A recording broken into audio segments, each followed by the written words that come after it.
yang dipilihnya dari semula, mereka juga ditentukannya dari semula untuk menjadi serupa dengan gambaran anaknya, supaya ia anaknya Tahan itu... dulu. User, saya bisa omong semua, tapi saya diserang terus begini, saya harus diam kah? Gaskan aja, Pater.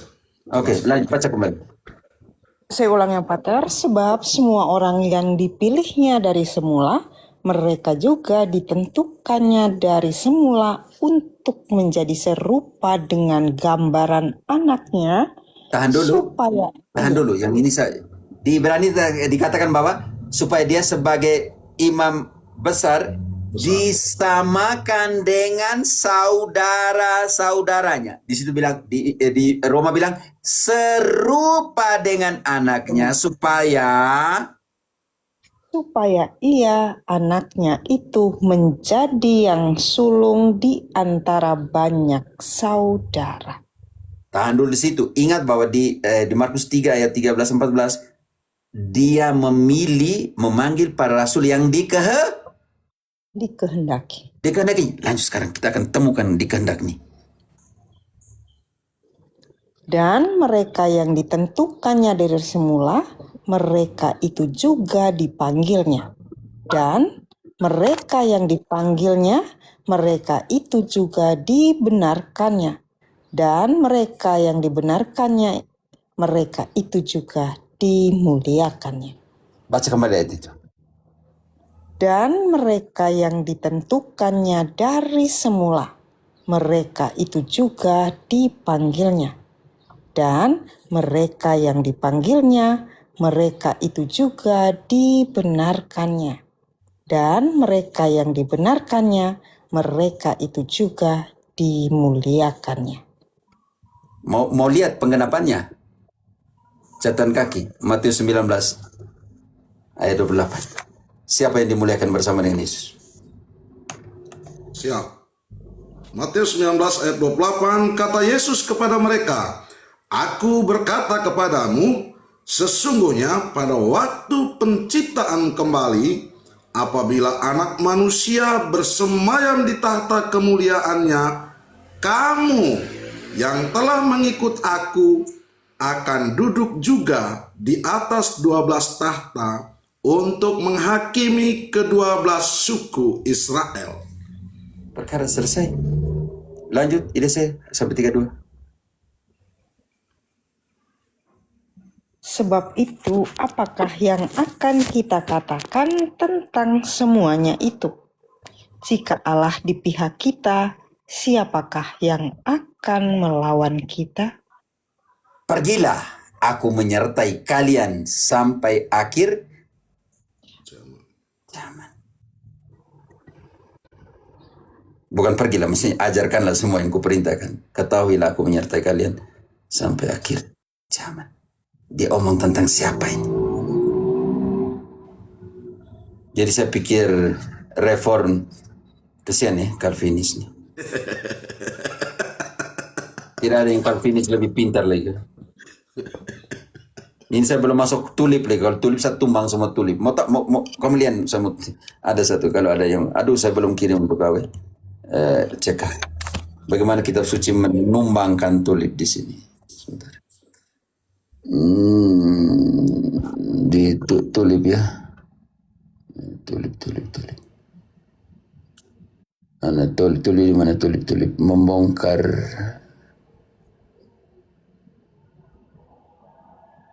tulip ini nih. Untung tadi kalau dia belum turun saya hancur di sini, tulip kasih hancur sih. Membongkar tulip, Alkitab menjawab doktrin Calvinis, sebuah tinjauan teologis tentang kasih karunia karena bebas dan karakter Allah. Apakah iman adalah sebuah program yang ditanamkan Tuhan atau sebuah respon manusia terhadap kasih karunia-Nya? Hancur ya. Calvinis bilang takdir mulia. Jika iman semata-mata adalah tindakan Allah atas manusia, undangan Alkitabiah untuk meresponnya kehilangan makna. Bertobatlah, kehilangan makna. Undangan. Alkitab secara konsisten memberikan undangan seperti dalam Yesekiel manusia diberi peringatan dan kapasitas sejati untuk berbalik dari dosa kepada Tuhan. Keselamatan bukanlah takdir tanpa pilihan, melainkan respon terhadap panggilannya.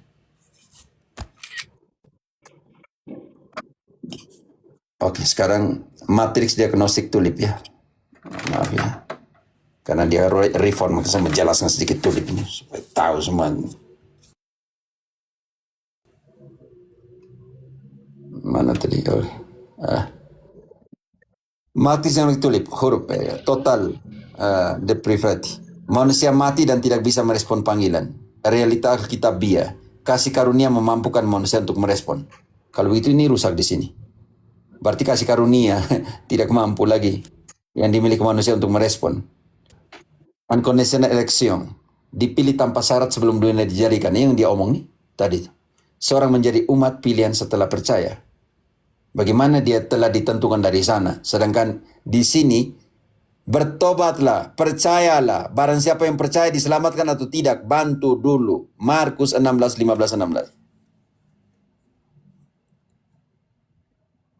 Berarti tidak dipilih dari awal. Bayangkan, dipilih tanpa syarat sebelum dunia dijadikan. 15, Markus 16, 15, 16. Markus 16, 15, 16. Lalu ia berkata kepada mereka, pergilah ke seluruh dunia, beritakanlah Injil kepada segala makhluk. Siapa yang percaya dan dibaptis akan diselamatkan, tetapi siapa yang tidak percaya akan dihukum. Ceka, berarti engkau yang memutus untuk percaya atau tidak untuk diselamatkan di situ. Berarti engkau yang memutuskan untuk percaya untuk diselamatkan atau tidak di situ. Yang memutuskan untuk percaya. Ya, berarti ini unconditional election hancur, dipilih tanpa syarat sebelum dunia dijadikan untuk selamat, hancur kan? Hancur total. Oke, limited. Kristus hanya mati untuk umat pilihan. Sekarang Kristus mati untuk semua, Kristus mati sebagai tebusan untuk semua orang, tidak tadi yang dalam 1 Timotius 2 ayat 3 dan 4. Tolong baca. Untuk semua orang, Romo. Baca 1 Timotius 2 ayat 3 dan 4. Untuk yang menghendaki atau tidak menghendaki, untuk semua orang selamat. Dia menghendaki semua orang selamat. Kita baca itu. Itulah yang baik dan yang berkenan kepada Allah Juru Selamat kita. Berkenan kepada Allah atau tidak? Berkenan. Ya, dia adalah juru selamat kita. Apa yang dia kehendaki? Lanjut ayat 4-nya. Yang menghendaki supaya semua orang diselamatkan dan memperoleh pengetahuan akan kebenaran. Jangan ditipu oleh tulip ini, oleh si Calvin ini. Kasih karunia diselamatkan, bayangkan Kristus hanya mati untuk umat pilihan. Bagaimana? 1 Timotius 4, dibaca kembali 4 ayat 10. Yesus juru selamat untuk semua manusia atau tidak? Itulah sebabnya kita berjerih payah dan berjuang, karena kita menaruh pengharapan kita kepada Allah yang hidup, Juru Selamat semua orang, semua manusia, terutama mereka yang percaya. Kasih karunia keselamatan tidak bisa ditolak. Contohnya, Ceka, Minayung, kalau saya sudah beri kau kasih karunia, kau tidak bisa ditolak lagi. Ternyata kita ini masih tolak atau tidak tolak? Tolak. Kita punya keinginan membuat kita menolak atau tidak menolak tawaran Allah. Masih ada yang menolak. Barang siapa yang bertobat, percaya, diselamatkan. Berarti ini gak gugur juga. Manusia memiliki kebebasan untuk menolak. Makanya tadi, dosa tadi bukan Tuhan yang tentukan, melainkan karena engkau punya keinginan hati, dan ketika keinginan itu dibuahkan, direalisasikan, dia melahirkan dosa, dan dosa melahirkan maut. Baca, tolong baca ayat 14-15 dari Yakobus tadi. Yakobus 1, 14-15. Tetapi tiap-tiap orang dicobai oleh keinginannya sendiri, karena ia diseret dan dipikat olehnya. Dan apabila keinginan itu telah dibuahi, ia melahirkan dosa, dan apabila dosa itu sudah matang, ia melahirkan maut. Berarti kau jangan suruh bilang Tuhan Allah yang pilih untuk kau. Mereka katakan, ini yang jadi persoalan. P-nya, dari tulis P. Mengatakan bahwa orang pilihan mustahil lagi untuk murtad. Serius nih. Serius nih. Calvinis tidak murtad lagi. Alkitab memberikan peringatan nyata tentang bahaya kemurtadan. Zaman akhir ini. Mau tahu 2 Timotius 3 ayat 1 selanjutnya. Ada orang-orang yang beribadah tetapi tidak kayak dia. Kita baca kemana? Maaf Pater, Timotius 2 Timotius 3 ayat 1. Selanjutnya. Sebab itu, hai anakku, jadilah kuat oleh kasih karunia di Engkau dalam baca apa tadi? 2 Timotius 1. 2 Timotius 3 ayat 1. Engkau baca yang type itu kah engkau nih? Ketahuilah bahwa pada hari-hari terakhir akan datang masa yang sukar. Manusia akan mencintai dirinya sendiri dan menjadi hamba uang. Mereka akan membual dan Teman-teman, saya jam menyombongkan. 10 tolong moderator yang kasih naik, banyak orang tuh tanya lagi. Ini yang terakhir, saya menjelaskan tentang tulis bersatu turun. Oke. Hamba uang. Mereka akan membual dan menyombongkan diri. Mereka akan menjadi pemfitnah. Mereka akan berontak terhadap orang tua dan tidak tahu berterima kasih, tidak mempedulikan agama, tidak tahu mengasihi, tidak mau berdamai, suka menjelekkan orang lain. Lanjut, sampai 8. Tidak dapat mengekang diri, ngarang, tidak suka yang baik. Tidak ada ngarang di situ. Engkau tambah di mana? Tidak ada kata ngarang di situ. Baca kembali. Garang Pater. Salah, kelebihan N. Baca kembali ayat itu. Engkau tambah-tambah sesuatu yang tidak ada di situ tuh. Oke.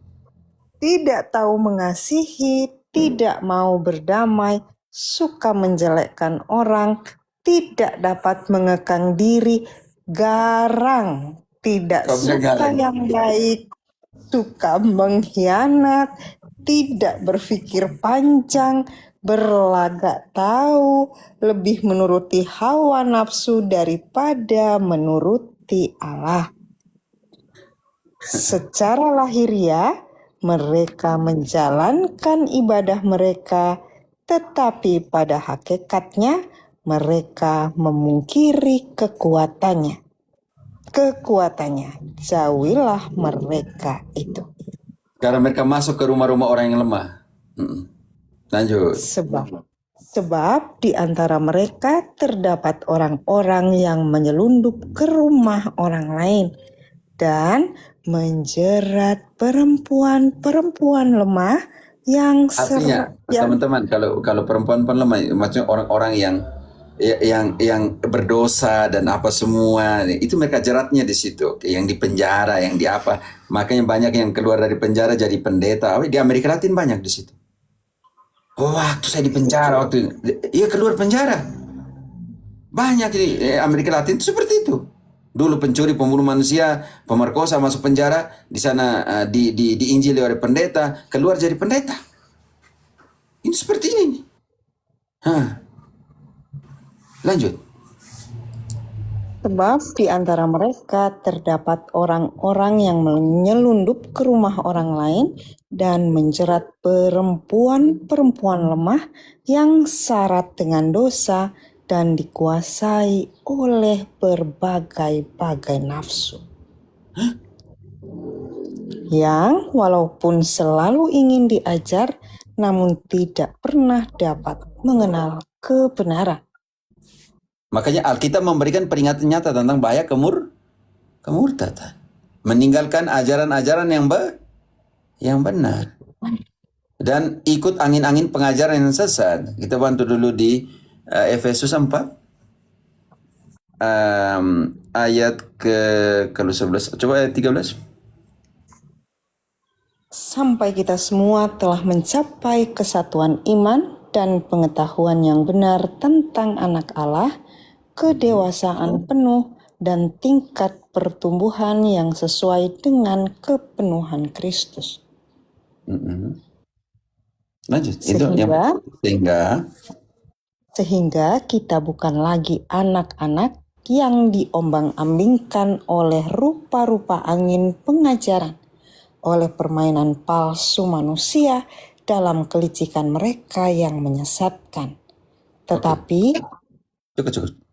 Butuh yang angin-angin pengajaran yang menyesatkan semua. Dan kalian mau tahu ada kata murtad, nanti kita baca di ada peluang untuk murtad. Tapi bagi Calvin yang P ini Perseverance of the Saints mengatakan bahwa orang pilihan mustahil murtad. Ada di kitab suci Alkitab memberikan peringatan nyata tentang bahaya kemurtadan. Kita buktikan sekarang.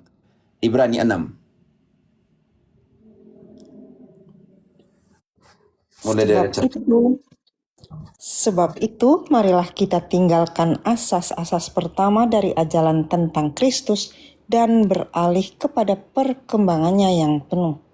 Janganlah kita meletakkan lagi dasar pertobatan dari perbuatan-perbuatan yang sia-sia dan dasar kepercayaan kepada Allah, yaitu ajaran tentang berbagai pembaptisan, penumpangan tangan, kebangkitan orang-orang mati, dan hukuman kekal. Oke, semua orang yang menikmati semuanya itu, dan lanjut. Dan itulah yang akan kita perbuat jika Allah mengizinkannya. Sekarang apa yang terjadi? Sebab mereka yang pernah diterangi hatinya, yang pernah mengecap karunia sorgawi, dan yang pernah mendapat bagian dalam Roh Kudus, Tahan dulu. Jangan dulu. Ini nih, tapi bagi Calvin, mereka yang telah percaya itu orang-orang pilihan tidak mungkin murtad lagi. Dan sekarang kita baca, dan yang mengecap firman yang baik dari Allah dan karunia-karunia dunia yang akan datang. Tahan dulu. Mereka yang sudah merasa diri itu, yang sudah pilihan itu, mereka yang bilang mustahil murtad itu, Perseverance of the Saints itu, namun yang murtad lagi tidak mungkin dibarui sekali lagi sedemikian, sehingga mereka bertobat, sebab mereka menyalibkan lagi anak Allah bagi diri mereka dan menghinanya di muka umum. Namun yang murtad lagi kebejatan total tambah misteri iman.